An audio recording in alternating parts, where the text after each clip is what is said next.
Bismillahirrahmanirrahim. Assalamualaikum warahmatullahi wabarakatuh.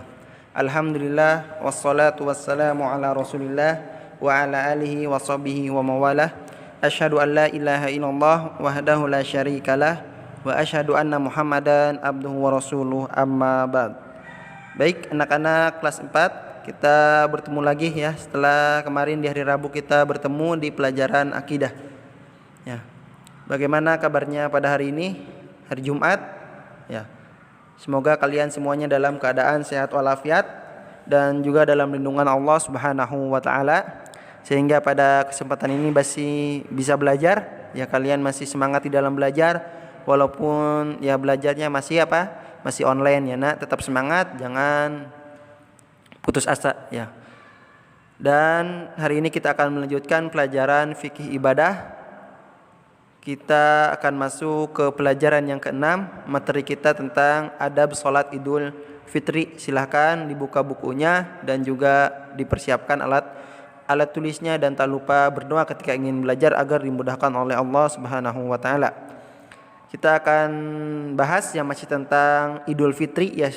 Kemarin kalian atau pada minggu yang lalu kalian sudah mengetahui apa itu Idul Fitri, kalian mengetahui hukumnya. Kemudian kalian mengetahui waktunya dan jumlah rakaatnya. Nah, sekarang yang akan kita bahas tentang adab sholat Idul Fitri ya, bahwa hari raya Idul Fitri merupakan hari yang penuh kebahagiaan ya, penuh dengan kebahagiaan bagi kaum muslimin ya. Mereka bergembira setelah sebulan penuh berjuang melawan melawan hawa nafsu dengan cara berpuasa ya. Jadi Bapak harap setelah pembelajaran ini kalian mengetahui atau dapat menyebutkan tentang adab-adab ketika hari raya Idul Fitri. Ya, dan kalian juga mengetahui tentang cara sholat Idul Fitri. Ya. Baik, kita bahas yang pertama itu tentang adab pada hari raya Idul Fitri. Ya, jadi yang harus kita jaga ketika hari raya Idul Fitri. Yang pertama yaitu adabnya kita berarti mandi, memakai minyak wangi, dan mengenakan pakaian terbaik yang kita miliki. Ya, jadi ketika pada hari raya Idul Fitri, sebelum kita mengerjakan sholat, kita mandi terlebih dahulu, kemudian kita mengenakan pakaian yang terbaik yang kita miliki, kemudian kita juga memakai minyak wangi. Ya, kemudian yang kedua di antara adabnya kita makan atau sarapan sebelum berangkat ke tempat sholat. Ya, karena dianjurkan kita makan terlebih dahulu ya ketika hari raya Idul Fitri. Kenapa? Karena ya mengingatkan bahwa sudah kita tidak berpuasa. Kemudian yang ketiga, memperbanyak takbir. Ya, nanti kita akan ketahui lafal takbirnya.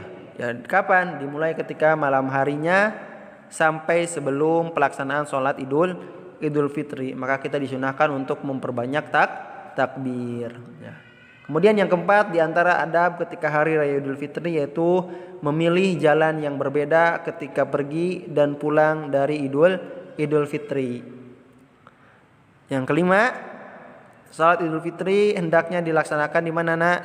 Di tanah lapang ya, yang terbuka ya, kecuali jika ada halangan seperti hujan. Kemudian yang keenam, saling mengucapkan kalimat tahniyah. Apa itu kalimat tahniyah? Yaitu kalimat ucapan selamat ya kepada sesama muslim, yaitu kalimat taqabbalallahu minna wa minkum ya, yang artinya semoga Allah menerima amal kami dan amal kalian. Maksudnya amal apa? Yaitu amal ketika kita berpuasa Ramadan, kita berbuat amal ya, maka kita saling mengucapkan ucapan selamat ya, semoga Allah menerima amal kami dan amal kalian. Itu diantara adabnya. Kemudian yang terakhir, tidak berlebihan di dalam makan dan minum. Itu tentang adab ketika hari raya Idul Fitri yang harus kita jaga ya, Nak. Kemudian poin yang selanjutnya kita akan mengetahui cara pelaksanaan sholat Idul Fitri. Mungkin ya adik-adik ada yang sudah tahu ya, kelas baik ikhwan maupun akhwat, tata cara pelaksanaan sholat Idul Fitri, ataupun ada yang belum tahu sama sekali. Maka kita perhatikan ya, Nak. Untuk melaksanakan sholat Idul Fitri, maka perhatikan ya hal-hal berikut ini ya. Yang pertama ya, kita menuju tempat sholat sambil bertakbir hingga sebelum sholat. Ya, sama seperti yang tadi Bapak jelaskan di tentang adabnya, yaitu kita memperbanyak takbir mulai dari malam hari sampai sebelum sholat Idul Fitri dilaksanakan. Maka ketika kita menuju ke tempat sholat Idul Fitri, maka kita disunahkan untuk memperbanyak takbir, yaitu memperbanyak takbir sampai sholat sebelum dilaksanakan. Kemudian yang kedua, ya, setelah itu imam berdiri, maka setelah masuk waktu sholat Idul Fitri, ya kita ketahui pada pertemuan sebelumnya, ya, waktu sholat Idul Fitri itu ketika matahari sudah setinggi sekitaran dua tombak. Ya, kemudian imam berdiri untuk memimpin sholat sebanyak berapa kemarin? Yaitu dua rakaat. Ya. Dan perhatikan yang ketiga, sholat Idul Fitri tidak didahului dengan azan maupun iqamah. Ya, jadi langsung imam ketika sudah masuk waktu sholat Idul Fitri, imam langsung berdiri untuk memimpin sholat 2 rakaat dan tidak didahului dengan azan maupun iqamah. Kemudian setelah itu pada rakaat pertama bertakbir sebanyak kemarin berapa? 7 kali. Lalu setelah itu membaca surat Al-Fatihah dan surat Al-A'la dengan cara jahr. Ya, kalian masih ingat pasti di kelas 3 apa itu jahr? Jahar itu bacanya dikeraskan sehingga terdengar oleh makmum. Ingat, dan pada rakaat kedua bertakbir sebanyak 5 kali, ya kita sudah ketahui. Lalu setelah itu membaca surat Al-Fatihah dan surat Al-Ghasyiyah dengan cara sama jahar, yaitu dikeraskan. Kemudian setelah salam imam berdiri untuk menyampaikan khutbah, ya, entah itu tentang nasihat atau yang lainnya. Kemudian setelah itu tentang ditutup dengan doa. Nah, itu tata cara sholat Idul Fitri. Kemudian yang poin yang ketiga itu tentang lafal takbir. Sebagaimana kita ketahui bahwa ketika hari raya Idul Adha, ya kita disunahkan untuk memperbanyak takbir dimulai dari malam hari sampai sebelum pelaksanaan sholat Idul Fitri. Nah, ini lafal takbirnya bisa kalian lihat di halaman 29, ya. Allahu Akbar, Allahu Akbar, la ilaha illallah, wallahu akbar, Allahu Akbar, walillahil hamd. Itu lafal takbir, ya. Bapak ulang lafal takbirnya.